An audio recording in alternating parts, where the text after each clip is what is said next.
नमस्कार दोस्तों, मैं हूं छत्रपाल सिंह। मैं आपके लिए एक नया वाद लेकर आया हूं आपके लिए। और ये वाद जो है बहुत इम्पोर्टेंट है। इस्लाम धर्म से भी जुड़ा हुआ है, धार्मिक मामला भी है, एक महिला की प्रताड़ना भी है, इसमें महिला के हकों की लड़ाई भी है। और जीवंत अगर हिंदू धर्म में जैसे अधिकार है महिलाओं को, ऐसे अन्य धर्मों में महिलाओं को अधिकार नहीं रहे। हमारी वैदिक संस्कृति में नियोगी प्रथा भी रही। हमारी वैदिक संस्कृति में महिलाओं को यज्ञोपवीत का भी अधिकार रहा। हमारी जो वैदिक संस्कृति है वहां पर महिलाओं को माता का दर्जा है। तो लेकिन अन्य मामलों में अगर देखें तो महिलाओं को उतने अधिकार नहीं दिए गए। ऐसा ही एक जुड़ा हुआ मामला है, जो मामला हम समझते हैं कि आपको पक्की तरीके से आना चाहिए, पेपर में भी आ सकता है, इससे जुड़े हुए मामले आ सकते हैं। तो मामला है एक जनहित याचिका का। यह है साहबानो बेगम है और इनके हस्बैंड हैं जिनका नाम है मोहम्मद अहमद खान साहब। तो साहबानो का विवाह हुआ है 1932 ईस्वी में। मोहम्मद अहमद खान के साथ विवाह हुआ है। ये दोनों रहने वाले हैं मध्य प्रदेश के इंदौर जिले के। लेकिन अहमद साहब को विवाह और करने थे, इसलिए 1978 में उन्होंने साहबानो को तलाक दे दिया। जो कुरान शरीफ है, कुरान शरीफ में तलाक का उल्लेख किया गया है। दो प्रकार के तलाक हैं। एक तलाक को कहते हैं तलाके हसन और एक तलाक को कहते हैं तलाके अहसन कहते हैं। तो हमें तलाके हसन और तलाके अहसन और तलाके बिद्दत तक आपको जानकारी देनी है। पर पहले हम साहबानो केस की आधार पर जानते हैं। साहबानो 62 साल की महिला, वो 62 साल की महिला बेचारी कहां जाए, और 62 साल की अवस्था में उसके पति ने उसको तलाक दे दिया है। अब उसके साथ बच्चे भी नहीं हैं और उसका पति भी साथ नहीं दे रहा है। जब ये मामला कोर्ट पहुंचता है सुप्रीम कोर्ट, तो सुप्रीम कोर्ट इस पर बड़ी विवेचना करते हुए इस महिला के अधिकारों को, इस महिला के हितों को सुरक्षित करते हुए आदेश जारी करता है। तो मामला है साहबानो को, जो तलाक हुआ था 1978 में। साहबानो केस में, साहबानो केस, साहबानो केस एक मामला है काहे का बच्चों? तलाक का मामला है। हमने बताया इस्लाम धर्म की एक पवित्र पुस्तक जिसका नाम है कुरान। कुरान में दो प्रकार के तलाकों का उल्लेख है। एक नाम है तलाके तलाके अहसन, तलाके एहसन। ये एक तलाक जो है ये कुरान में उल्लेखित है। जब कोई मुस्लिम पुरुष अपनी पत्नी को तलाक तलाक तलाक 3 बार दोहराता है, तो ऐसी स्थिति पर महिला जो होती है वो 3 माह का समय उसे मिलता है। महिला 3 माह अपने पति के घर पर ही वास करती है। इस 3 माह की सीमा पर अगर दोनों के बीच में सुलह नहीं हो जाता है, तब या 3 महीने पश्चात ये तलाक कंप्लीट हो जाता है। तो इसे तलाके हसन बोलते हैं। इसमें जो पत्नी है वो पति के घर पर ही 3 महीने तक मूंग दरती रहती है और वो घर छोड़कर नहीं जाती है। और 3 महीने पर अगर सहमति बन जाती है, अगर घर पर रहेगी तो सहमति बनने के चांसेस ज्यादा हैं। ये एक अवसर है उस महिला को, और उस पुरुष को भी अवसर है कि जो भी गलतियां हुई हैं, जो भूलें हुई हैं, उनको एक बार से फिर से ठीक कर लिया जाए। दूसरा है तलाक, जिसे तलाके अहसन कहते हैं। तलाके अहसन बच्चों, अहसन। ये तलाके अहसन जब है, जब कोई पुरुष, मुस्लिम पुरुष ही इसे अधिकार है, बाकी हिंदुओं को ऐसे अधिकार नहीं मिले हुए हैं।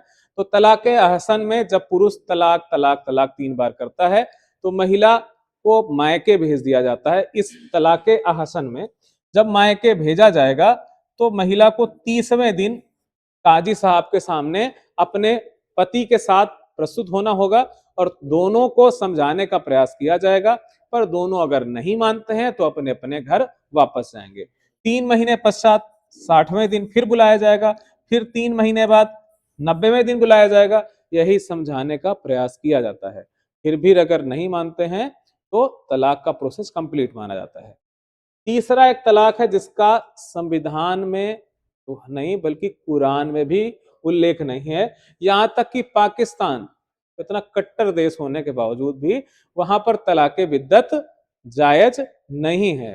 तो तीसरा है एक तलाके बिद्दत। तलाके बिद्दत, ये तलाके बिद्दत बच्चों क्या है? मुस्लिम पुरुष अपनी पत्नी से तलाक तलाक तलाक 3 बार बोलता है। महर की जो धनराशि होती है उसको हाथ में पकड़ाता है और उसी दिन उसी पल से तलाक का प्रोसेस कंप्लीट हो जाता है। इसमें 3 माह 30 दिन ऐसा कोई समय सीमा नहीं है। तत्काल आप महर की धनराशि वापस करते हैं, तलाक कंप्लीट हो जाता है। तो ऐसा ही 62 साल की एक महिला जिसका नाम है शाहबानो, उसके साथ यह घटना घटती है और शाहबानो को तलाक दे दिया जाता है।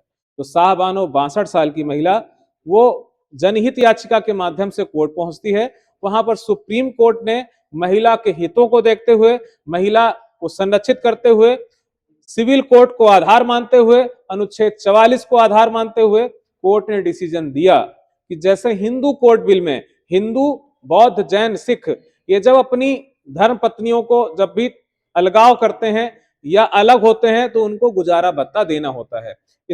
इस केस में भी शाहबानो को कोर्ट ने 500 रुपए का गुजारा भत्ता का हकदार माना, यानी अहमद मियां को 500 रुपए गुजारा भत्ते के तौर पर देने पड़ेंगे। तो कोर्ट के इस जजमेंट के खिलाफ वहां पर प्रोटेस्ट हुआ बड़ा मुस्लिम संगठनों द्वारा, और तत्कालीन सरकार जो राजीव गांधी की थी उन संगठनों के दबाव में आते हुए महिला अधिकार, चाहे हिंदू हो या मुस्लिम हो, सब महिलाओं को अधिकार, आधी आबादी को बराबर के अधिकार होने चाहिए, उन अधिकारों को छीन करती हुई राजीव गांधी की सरकार ने इस बिल के खिलाफ, इस आदेश के खिलाफ संसद में एक अधिनियम लाती है और फिर से उस अधिनियम को पुनः वापस कर देती है कि यह धार्मिक मामला है, मुस्लिमों का मामला है, उनकी स्वतंत्रता है, उनके धर्म का मामला है। इसलिए शाहबानो को जो गुजारा भत्ते का आदेश कोर्ट द्वारा मिला हुआ था वो खत्म कर दिया गया और बेचारी शाहबानो की कुछ दिन बाद मृत्यु हो गई। तो ये कानून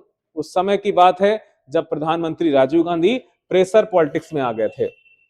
तत्कालीन सरकार की अगर बात करें, भारत में सिविल कोड लाने की बात भी इस समय चल रही है कि सिविल कोड पर कानून बनाए जाएं, पर ना तो उस समय की सरकार ना तत्कालीन सरकार इस पर गंभीरता के साथ ना तो विचार कर रही है। बार बार ये सुनने में आ रहा है कि सिविल कोड पर बिल लाने जा रही है, पर ऐसा कोई बिल संसद में अभी तक हमको तो देखने को नहीं मिला है। अभी उत्तराखंड राज्य ऐसा बना है जिसने सिविल कोड को पारित कर दिया है। पहला राज्य था जो स्वतंत्रता से पूर्व 1867 ईस्वी में गोवा भारत का पहला राज्य था। 1867 में ही उसने सिविल कोड को लागू कर लिया था। स्वतंत्रता के पश्चात पहला स्टेट बना है उत्तराखंड जहां पर सिविल कोड कानून लागू है। तो शाहबानो को गुजारा भत्ते का अधिकार मिला, परंतु संसद द्वारा विधि बनाकर इस आदेश को रद्द कर दिया गया। ऐसा ही एक मामला पहुंचा सरला मृदुल मामला जो था 1995 में। इस मामले में भी बहुविवाह के खिलाफ आवाज उठाई गई। यहां भी अनुच्छेद 44 को आधार मानते हुए कोर्ट ने बहुविवाह करने पर प्रतिबंध लगा दिया। ऐसा ही एक मामला है लिली थॉमस का मामला 2013 का, जहां पर इस्लाम धर्म ग्रहण, एक पुरुष हिंदू होते हुए उसने इस्लाम ग्रहण कर लिया और इस्लाम में एक से अधिक विवाह जायज थे, इसलिए वो दूसरा विवाह कर रहा था, निकाह कर रहा था, विवाह तो नहीं पर निकाह कर रहा था। पर हिंदू कोर्ट बिल के आधार पर उसने अपनी पहली हिंदू पत्नी को तलाक नहीं दिया था, तो इस कारण उसके दूसरे विवाह को परमिशन नहीं मिली। तो शाहबानो केस से जुड़े हुए कौन से मामले हैं?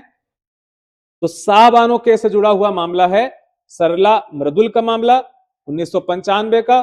दूसरा मामला कौन सा है? लिली थॉमस मामला 2013, और 2017 का सायरा बानो, वो तलाके बिद्दत से संबंधित है। इसी के बाद सरकार ने, संसद ने 2018 में तलाके बिद्दत को पूरी तरह से समाप्त कर दिया।